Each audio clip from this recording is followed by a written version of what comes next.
Do'stlarning ayblarini oshkor qilish.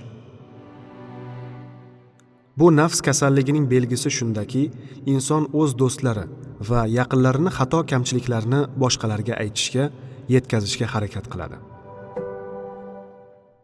Muolaja uslubi.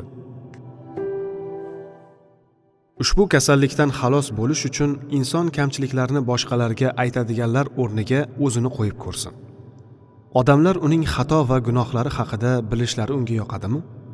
Banda unga qanday muomala qilishlarini xohlasa, o'zi ham boshqalarga shunday munosabatda bo'lishi zarur. Rasululloh sollallohu alayhi va sallam aytadilar: Kim mu'minning aybini yashirsa, Alloh qiyomat kuni uning aybini yashiradi. Imom Buxoriy, Imom Muslim rivoyati. Boshqa bir rivoyatda Alloh uning aybini dunyo va oxiratda yashiradi deyiladi. Imom Termiziy rivoyati.